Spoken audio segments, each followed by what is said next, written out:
day 1,000,000 of having to sand. So I'm back down to the garage here and working on sanding the rest of this cab down to 220. I've gotten all these areas pretty smooth, you know, all the putty. So I think that's the last of any putty I'm going to put on the back of the cab. At this point, I'm just going to coat it one more time and then block it and then see where I sit. And then if it's got a little bit of a ripple, it's got a ripple.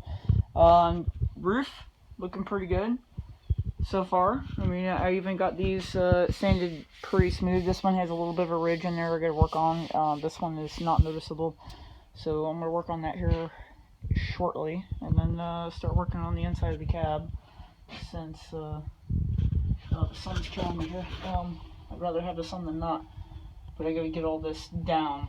At one time I did sand it to 220, but I'm going to go ahead and do it again since I've recoated this cab like 3 or 4 times since then. But I'll bring you back in a minute.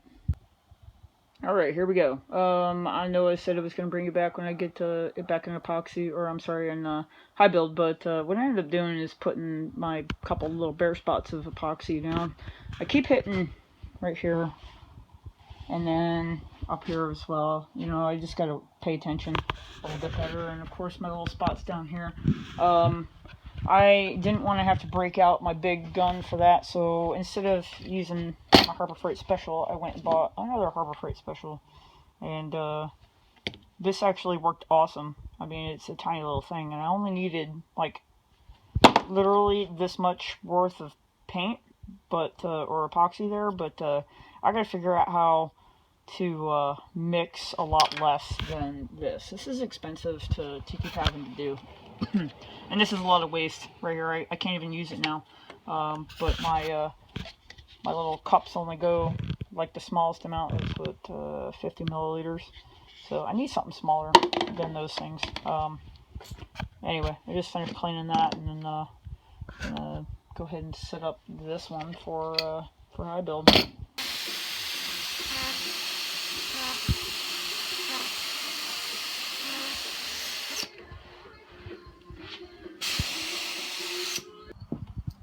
Okay, it's Sunday morning. I'm getting a slow moving. Puppies wanted to cuddle up this morning, and I had to go check on my friend's dogs too, since they went out of town for the night.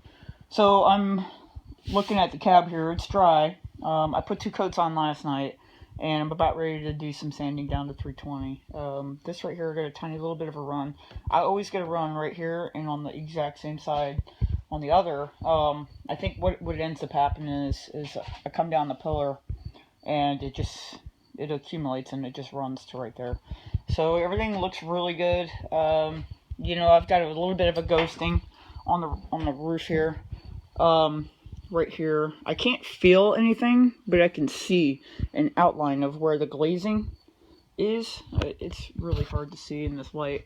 You can see some right there too, like there, and over there. You can't feel anything though. It's just kind of ghosted on there. So I guess when I go to sand one more time, I'll take a look. And I got a little bit of one right here too. This is where that little dip was. I can't feel anything. Back of the cab, let's see. I do have a little bit of a low right here. I've noticed it, but I mean, you can't feel it, but when you go to sand it, you feel it. And I don't know. I don't really feel like filling that one in. More glazing putty, more pain in the butt it is. Overall, everything is laying down really, really smooth. So I'm really anxious. Oh, I got some more runs here. This is that'll sand right out. I mean, it's barely there. And I got some back here too. This was Harbor Freight Special Gun, just blowing out a ton right there. I'm not really worried about it. It'll sand out really nice. And yeah, so I'm not sure if I'm gonna go straight from 320 right to 400. We'll see how this blocks out. And I'm not sure what to do either, if I'm supposed to wet sand 400 or dry sand 400. I've been looking on YouTube, but I really don't know anything. Inside the dash is phenomenal. Just feels awesome. And I'm going to do something about the kick panels here. I still have to add some filler because I got a lot of lows in there. And same with this one here. Got to do on that. And I did sand the inside of these panels too. Back there as well, and I did not get to the the inner fenders. I will get around to that. I gotta put some glazing right here. I mean, it's just a tiny little bit of a low. No one's ever gonna see it, but I'll know it's there. Okay, I moved my frame back into the backyard. I've got to do some cleaning in the yard here. So this section here I painted back in May. This was peeling for whatever reason. It's rusting again and peeling, so I'm not sure what I'm going to do about it. I could go ahead and just sandblast it and put epoxy on it, or I could just do the chassis saver again and put a Monster Liner kit on it. I don't know what I'm doing. Okay, I've got a contraption here. I will show you as soon as it's up. So right now it's 10:30 in the morning on Sunday. So this is all the bits and pieces. This is what it's supposed to be. And I'm going to go ahead and put the frame in there, and I'm going to put that bed in there at some point too. This is to keep the weather off of these items from now on. My garage just isn't big enough, but I'll bring you back in a moment. Okay, doing construction here. One of the things that you buy an open box at like a super discount, you start missing pieces. I'm missing one of these. So what I did is I went to the hardware store for, you know, $3-4, got a piece of conduit. What I'm going to do is build one of these. I'm not going to weld it or anything. So I just kind of cut it right here a little bit. I need to get the angle a little bit more, so I'm going to notch it right here on the front. And then on the top here, yeah, I know, this is only temporary until the winter, but I'm going to throw this PVC plastic tee on there, right on the middle, and that will allow it to do this. Okay, I got the angle somewhat correct. I ended up having to cut a relief cut here, and one under here, and one right there, and then bent it. So far so good. It doesn't look perfect, but you know, it's definitely going to hold. Okay, here it is. I still got to do a little bit of adjustments here and there, but for the most part, it is in. I have one bad bolt that I have to work on for the lower portion here. The threads just don't work very well. So anyway, that one piece, just like that one there, I ended up using that electrical conduit and PVC. Now the electrical tape wrapped around everything is only just to hold it in place. There's no structural reasons for it, other than when I was lifting it, it kept popping out of joint. So anyway, I used it all up top on all the corners. I didn't have to use it on the bottom, so I'm alright with it.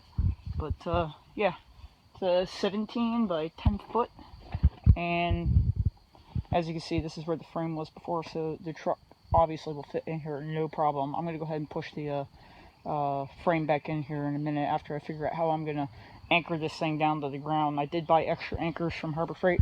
Another thing about this setup that I got, you know, since it was an open box, I was missing the tie downs.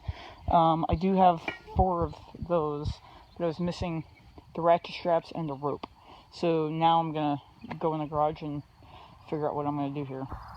I'm going to regret every second of this after I put the cab back on this frame, because moving this thing around the yard by myself is not necessarily easy. Anyway, I got to get this in the shelter.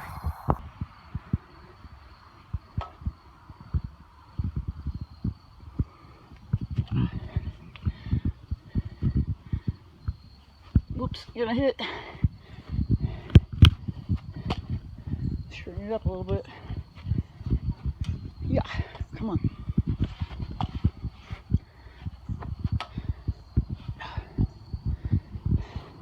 And it'd be awesome to have somebody else help me do this, but what can I do? Gonna make y'all seasick. Look at that, barely fits. Not that it's gonna roll anywhere, but there we go. Okay, that's it. I got the frame back inside. It fits. So 10 by 17, it's going to be a good fit here. Back here, this rear flap was pissing me off, so I took an old 2x4, stapled it to the bottom, and uses it for a weight. So, all right, now I got a shelter and my little redneck fix to make this thing work, because it was missing a part. I'm actually missing a bunch of parts, but I'm alright with that.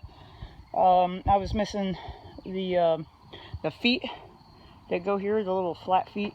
Missing those, and I'm missing a couple of the cable ties too, but it doesn't matter because I just used extra augers, tie down straps, and here we go. Alright, I'm going to close it up. I'm going to get in the shop and do some more work, but I'll bring you back in a couple of days, maybe a week or so, and hopefully I got some more work done. Alright, you take care.